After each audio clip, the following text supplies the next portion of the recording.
ജനഹിതം മനസ്സിലാക്കാതെ ഡൽഹിയിൽ നിന്ന് കെട്ടിയിറങ്ങിയ വേണുഗോപാലിനെ മുഖ്യമന്ത്രി സ്ഥാനത്ത് പ്രതിഷ്ഠിക്കാനാണ് സാധനമെങ്കിൽ ജനങ്ങൾ ഒറ്റക്കെട്ടായി വേണുഗോപാലിനെ തോൽപ്പിക്കണം. ആലപ്പുഴയിൽ നിന്ന് ആ സീറ്റ് BJPക്ക് പോയാലും കുഴപ്പമില്ല. അത് ഒറ്റയടിക്ക് തീരുമാനിക്കണം. ജനങ്ങൾ ആരും തന്നെ ഇതുവരെ കണ്ടിട്ടില്ലാത്ത, വല്ലപ്പോഴും ഇവിടെ വരുന്ന ഹൈക്കമാൻഡ് തീരുമാനങ്ങൾക്ക് വിധേയനാകുന്ന വേണുഗോപാലിനെയാണ് പ്രതിഷ്ഠിക്കാൻ, മുഖ്യമന്ത്രിയാക്കാൻ പോകുന്നതെങ്കിൽ ജനങ്ങൾ വെറുക്കണം. ജനഹൃദയങ്ങൾ ഒരു സ്ഥാനമില്ലാത്ത ആ കാൻഡിഡേറ്റിനെ ഇവിടെ കൊണ്ടുവരാൻ പാടില്ല. MPമാർ മത്സരിക്കരുതെന്നായിരുന്നു ഇവിടുത്തെ തീരുമാനം. അതിനിടയ്ക്ക് അങ്ങനെയാണ് ശശി തരൂർ ഉൾപ്പെടെ പല MPമാരുണ്ട്, സുധാകരൻ ഉൾപ്പെടെ പലരുമുണ്ട്. അങ്ങനെ ഇരിക്കുമ്പോൾ ഹൈക്കമാൻഡിൻ്റെ അധികാരങ്ങളെല്ലാം ഉപയോഗിച്ചുകൊണ്ട് 40 MLAമാരുടെ സ്വാധീനമുണ്ടെന്നും പറഞ്ഞ് MP ആയ എവിടെയോ കിടക്കുന്ന ഒരുത്തിനെ കൊണ്ടുവന്ന് ജനങ്ങളുമായിട്ട് യാതൊരു ബന്ധവും കുറയാനില്ലാത്ത അദ്ദേഹത്തെ പ്രതീക്ഷിക്കാനാണ് തീരുമാനമെങ്കിൽ അദ്ദേഹവും 6 മാസം കഴിഞ്ഞ് തീർച്ചയായിട്ടും നമ്മളെ ജനങ്ങൾ, കോൺഗ്രസ്സുകാരും എല്ലാവരും കൂടെ ചേർന്ന് ഒറ്റക്കെട്ടായിട്ട് തോൽപ്പിക്കണം എന്നുള്ളൊരാഹ്വാനമാണ്. സോഷ്യൽ മീഡിയയിൽ കൂടെ വരുന്നതൊക്കെ വെറുതെ പ്രചരണങ്ങളാണ്, ജനങ്ങളുടെ മനസ്സല്ല എന്നൊക്കെ പറയുന്നുണ്ട്. സോഷ്യൽ മീഡിയയിൽ കൂടെ ഒക്കെ വരുന്നവർ ജനങ്ങളുടെ മനസ്സ് തന്നെയാണ്. മനസ്സിൻ്റെ ഹൃദയങ്ങളിൽ VD സതീശൻ ഒക്കെ സ്ഥാപിക്കപ്പെട്ടതുകൊണ്ടാണ് ഞങ്ങളെല്ലാം VD സതീശൻ വേണമെന്ന് പറയുന്നത്. രമേശ് ചെന്നിത്തല ആയാലും കുഴപ്പമില്ല, സീനിയർ മോസ്റ്റ്.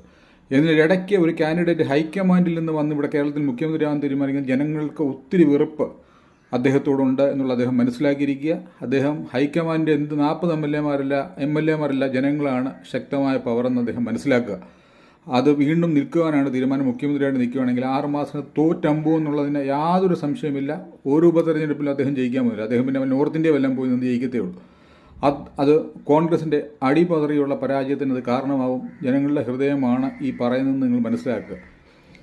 ആവശ്യമില്ലാതെ MPമാരെ നിൽക്കണ്ട എന്ന് പറഞ്ഞിട്ട് അവസാനം ഹൈക്കമാൻഡാണ് പറയുന്നതെന്നും ഹൈക്കമാൻഡിൽ പറയുന്ന ഇദ്ദേഹത്തിന് 40 പേരുടെ പിന്തുണയുണ്ടെന്നും പറഞ്ഞാൽ ആന്ധ്രാപ്രദേശിലും രാജസ്ഥാനിലും ഒക്കെ സംഭവിച്ചതറിയാം. കോൺഗ്രസിൻ്റെ അടി പതറിപ്പോയി. ഹൈക്കമാൻഡ് ചില തീരുമാനങ്ങളാണ് ആന്ധ്രാപ്രദേശിലാന്നേലും ഒക്കെ അവിടെ കോൺഗ്രസിൻ്റെ നില തെറ്റിച്ചത്.